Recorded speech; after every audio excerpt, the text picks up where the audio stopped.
Hello, I'm Marcia Kavanaugh. Thanks so much for joining us. Significant in this week's news is what is not happening. There's not another special session of the legislature coming our way. We'll look tonight at how the legislators came together, reached a tax compromise, and avoided taking a leap off of the fiscal cliff. Elsewhere, the City Council has concerns about so-called small box stores. The Sewage and Water Board is rebuilding itself, and in an exclusive interview, the governor discusses his future. We'll also look at the history and politics of the Louisiana Secretary of State's office, and our Future Watch segment examines what's ahead at Elmwood. In the quorum for us are tonight's Informed Sources: Errol Laborde, producer of Informed Sources; Tyler Bridges, reporter, The New Orleans Advocate; Don Ostrom, Channel 12's Future Watch reporter; and Jeff Adelson, reporter, The New Orleans Advocate. And we go over to Tyler first, because finally it has been reached. Finally. I mean, the word compromise, actually, they settled on a compromise. They absolutely did. Compromise turned out not to be a dirty word. Well, I mean, and I guess for some it's good news, for others maybe it isn't, or maybe for everybody they're not totally happy with it. I mean, that's sort of like what a compromise is. You're happy with some elements, you're unhappy with others. So how did it all come about? Yeah, well, it came about in the 7th special session of the governor's term, the 3rd this year. They've been deadlocked for so long, a stalemate really for almost the entire time that John Bel Edwards has been governor, over how to pay for the budget mess that Bobby Jindal and the preceding legislature left behind. The crux of the question was how much new money was going to be raised. And in 2016, they passed a temporary sales tax that got the state out of the hole. But because it was a temporary sales tax, it was not a permanent solution. And that temporary sales tax, a 1-cent increase, is expiring on June 30th. So for so long, they've been trying to figure out, okay, how are we going to renew that 1 cent? Are we going to renew a portion of it? And that the first and second special sessions this year, as you know, collapsed because the conservative Republicans in the House were blocking what the governor wanted, what the Democrats in the House wanted, the moderates in the House and the Senate wanted.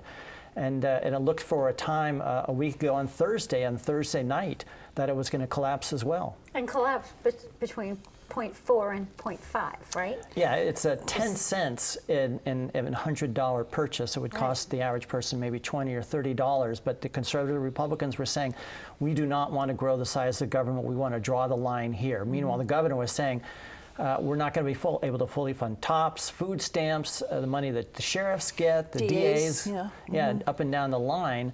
And so this story, a long story I wrote for The Advocate several days ago, talks about how some freshman Republicans got together with a kind of a renegade Democrat, and they went to the governor a week ago in the morning, and that began to put the pieces together because there was deep mistrust between the governor and the Democratic governor and the Republican Speaker of the House, plus plus the governor and Republicans in the House. Now, the governor wanted half of that 1 cent to be renewed, and the conservatives were saying no. I mean, at the most they went for was like about a third of it to be renewed.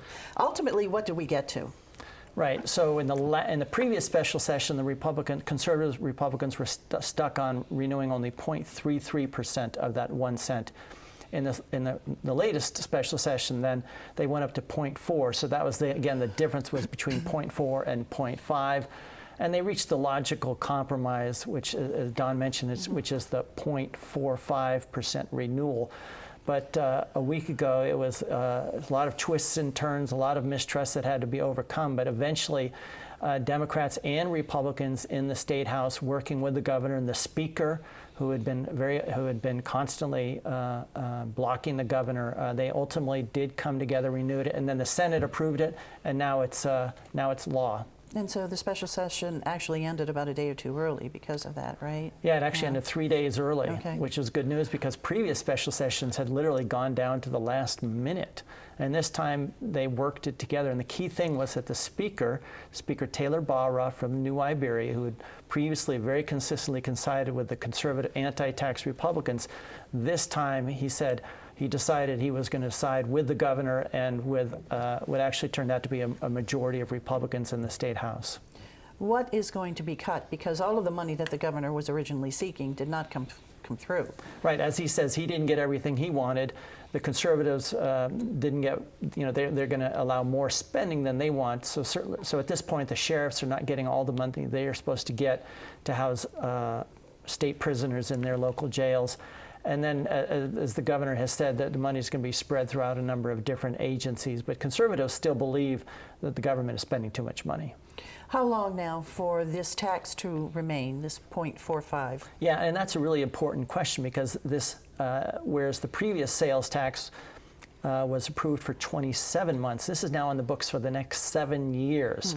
So to pass a sales tax renewal or just to pass it in the first place, the sales tax requires 70 votes, and that's a very high threshold in the House with 105 members. It's 2/3, and that's what the governor has not been able to get over the last 2 years. So now he finally reached that threshold. He got 74 votes, and now he doesn't have to ask for that 70 vote margin or threshold again for certainly next year, and then if he wins re-election next year for the next 4 years after that.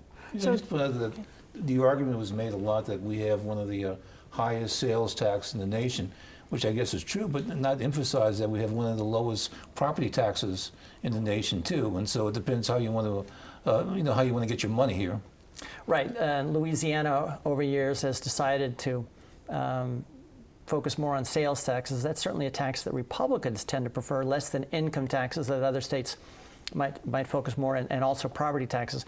Louisiana nationally is actually a low tax state, although people probably don't feel like it. Or visitors who are buying something and then get hit with 10% tax aren't used to it either. And again, that 10% tax, which is in the New Orleans area, that's going to go down to now 9.45%. So real quick, the internet tax now, and the decision that came down from the Supreme Court, is that going to make us any money? It'll probably make some money the next tax year, but we don't fully know yet as it begins to get implemented. All righty, Tyler, thanks a lot. And that's a really good piece. If you want to really find out what happened in those last minutes of the special session, read Tyler's piece. It's online at neworleansadvocate.com, right? Okay, over to Jeff right now. Sewage and Water Board. They got they'll have a whole lot on their plate, that's for sure.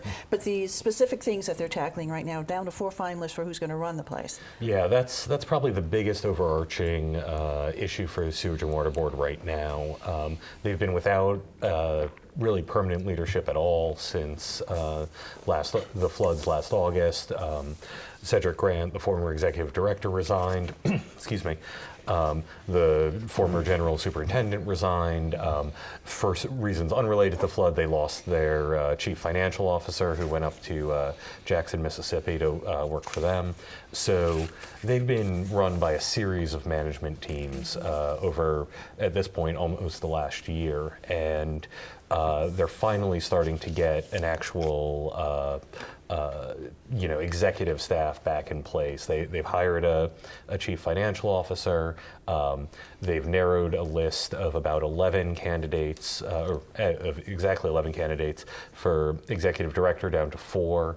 It's now going to be up to Mayor LaToya Cantrell, as well as some of the members of the actual Sewage and Water Board, to interview those candidates, decide exactly who they want to go with, what direction they want to go with the Sewage and Water Board going forward. And one of these 4 candidates was a former city attorney under Mark Morial. Yeah, Avis Russell had worked under Morial, somewhat controversially for the position. She was in charge of Morial's efforts to privatize the Sewage and Water Board, although Mayor Cantrell has said that's not a direction she wants to go in.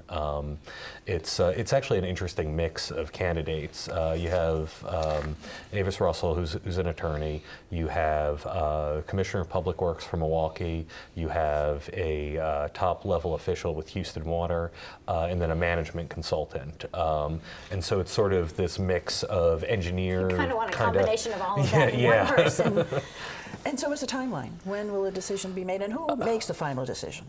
So the final decision is going to be made by the mayor, but then has to be approved by the Sewage and Water Board. She nominates, they confirm, basically. So that's how that's going to work out.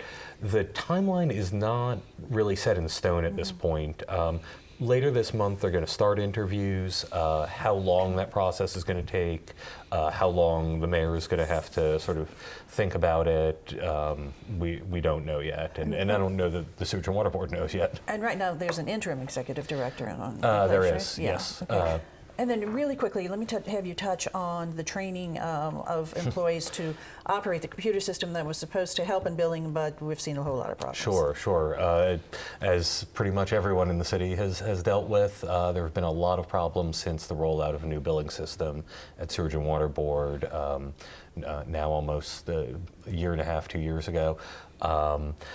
It came out at a city council meeting this week that even though the city paid more than $10 million to get the system installed and in theory to get people trained on the system, they didn't get the training they actually needed. And a lot, if not all of the problems with the billing system are now being sort of blamed on not the technology that's being used, but the fact that workers were given basically 2 days of training and said, here you go, you know what you're doing, don't worry about it. So now the Sewage and Water Board's looking at paying another $500,000 to bring the company back to do 2 weeks of training that probably should have been done back before this all started. Well, definitely customers want to see their bills fixed, Yeah. that's for sure. Yeah. Okay, Jeff, thanks a lot. Over to Dawn right now. And Elmwood is an area that a lot of us go to shop, and so much happening there. Well, part of the reason a lot of us go there to shop is ease of access. Ease from Metairie, ease from Uptown, and the Elmwood area itself really is a nexus of residential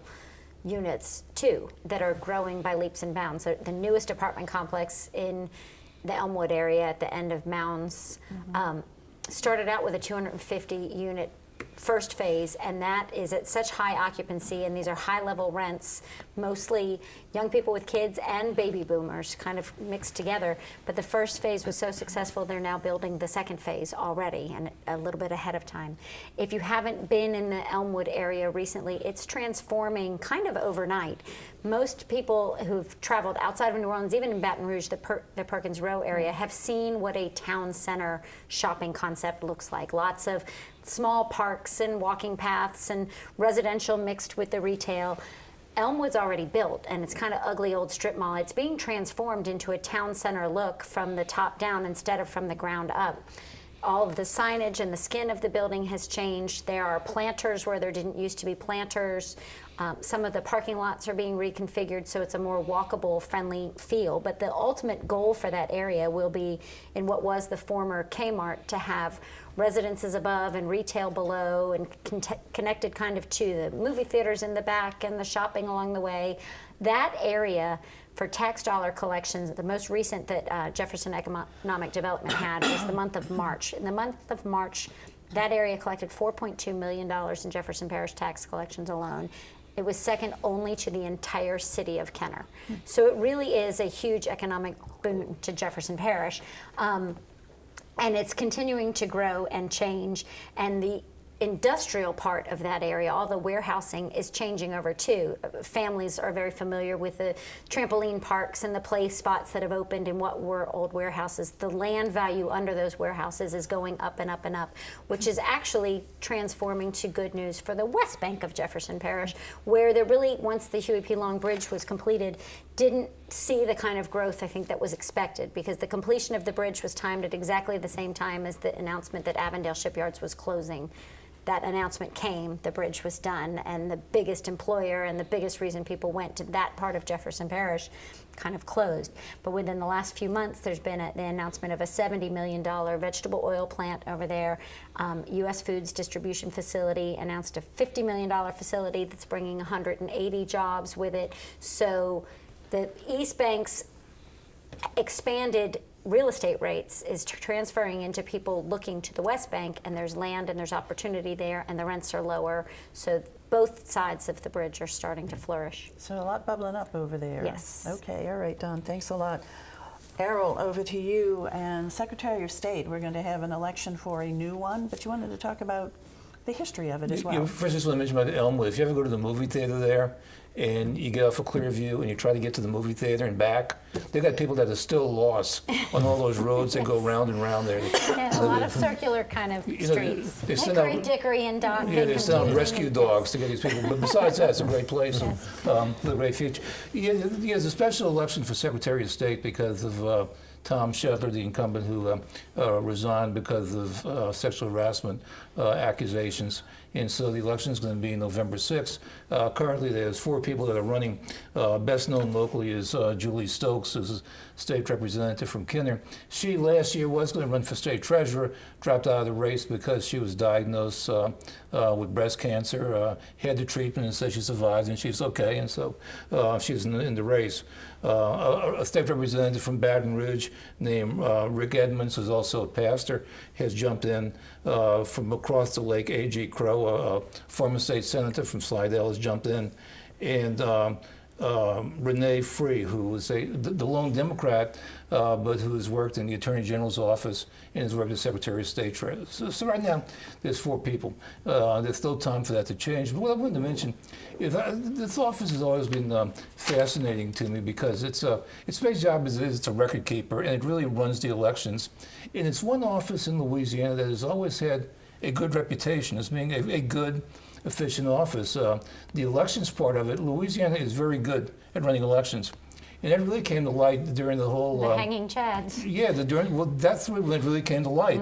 During the hanging Chad controversy in Florida, when people were looking at all that was going on in Florida, I said, look at Louisiana. I mean, Louisiana's had voting machines for years, electronic things, no hanging Chads. I mean, we know how to do politics here. And I think it all goes to a guy named Wado Martin, who was Secretary of State for like 30 years, from 44 into the 70s. He had a lot of fights with Earl Long, and at one time, Earl Long took away created a special elected office called the Custodian of Voting Machines. People actually voted for someone to take care of the voting machines at one point. But gradually, he got all his office back together, and he had time to really develop a modern office. They have a good website, any kind of information, any kind of election information you want. But there's been a series of Secretary of States, and you can't say anyone was really one that changed around. They've all been good caretakers. But there's one guy I wanted to mention in particular, and this is the guy who served the least time and really deserves a special place. A guy named Al Adder was an interim Secretary of State from 2005 to 2006. He was Fox McKitten's assistant. Fox McKitten died in an accident. He was named the interim Secretary of State. But he got the time after Katrina when there was the mayoral election in New Orleans. And New Orleans was a mess, especially to be electing a mayor. A lot of the places that had been polls had closed. The voting records were a mess. There was a lot of racial tension. They actually had to push back the election day. People were very suspicious. And hardly anybody could pull this together, but he held the whole thing together.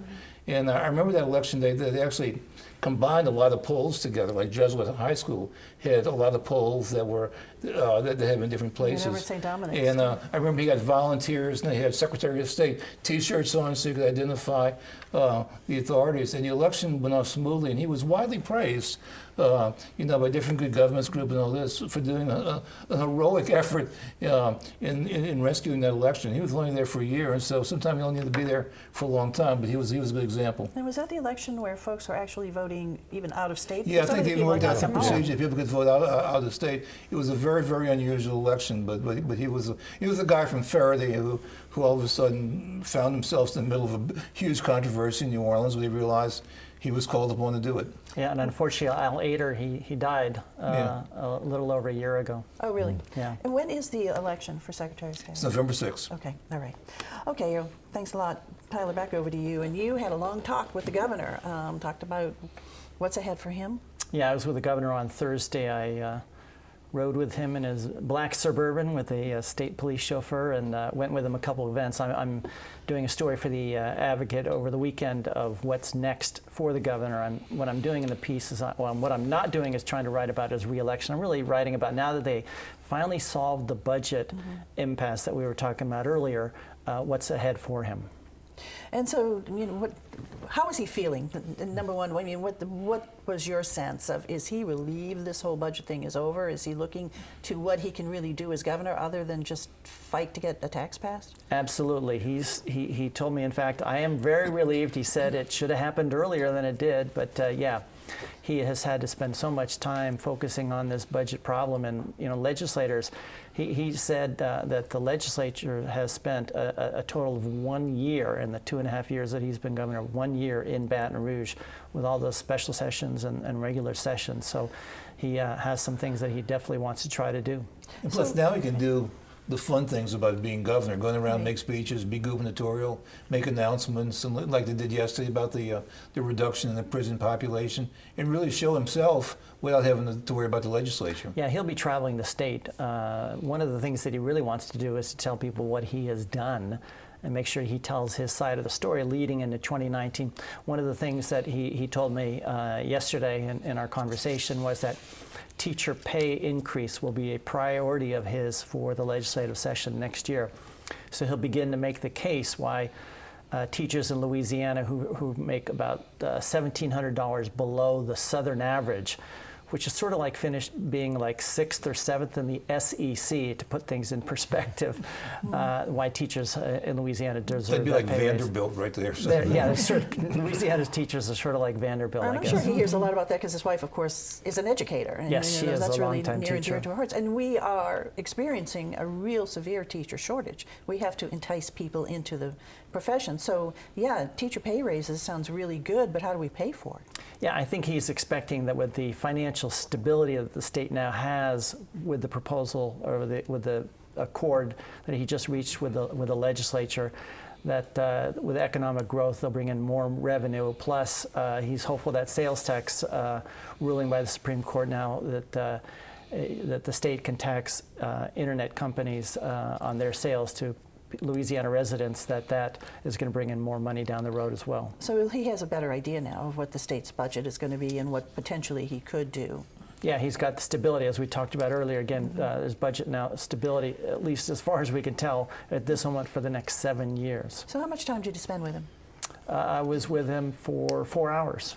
So what is like a half a day or a portion of the day like in riding along with the governor? It was not like carpool karaoke, huh? Like you said, you had the state trooper chauffeur. What's it like being with him? When he goes to an event, he spends the first part of the time reviewing the material that his staff has given him, the speech that he has got prepared. There was a couple of times where he asked an aide to get a hold of somebody. At one point, he wanted to talk to the state transportation secretary. He was going to Ascension Parish, just outside of Baton Rouge, and wanted to double-check a couple of facts.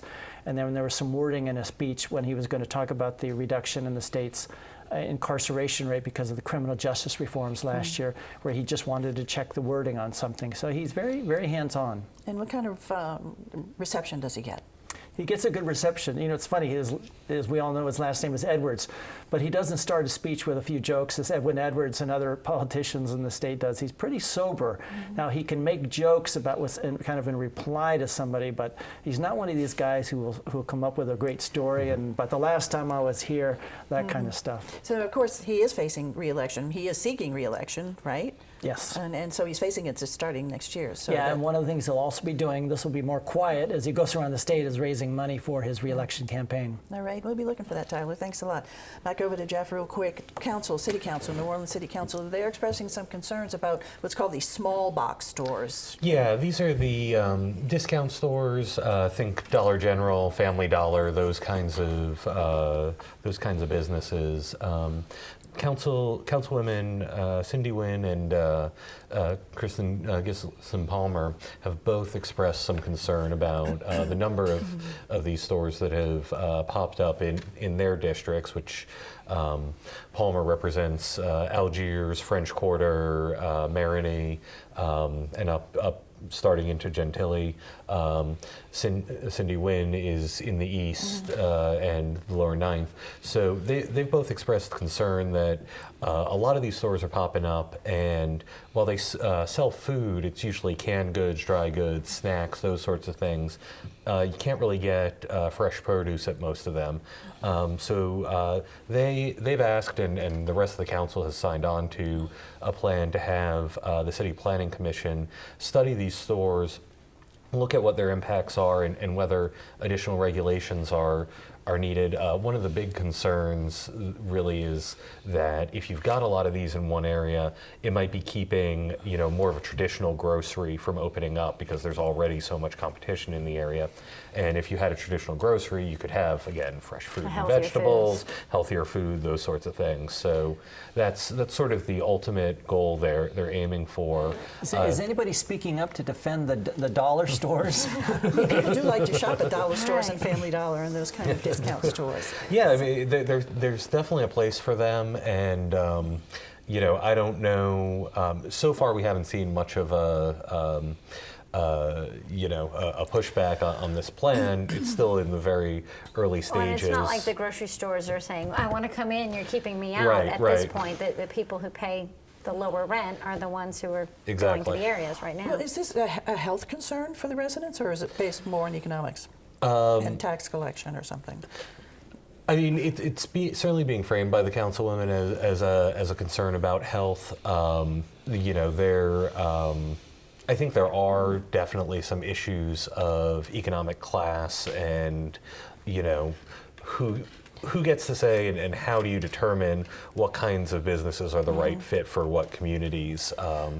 And so I think that's likely going to come up. And it's going now before the city planning staff? City planning staff will come up with a report. They'll have public hearings on this, and then the City Planning Commission will make a recommendation to the council.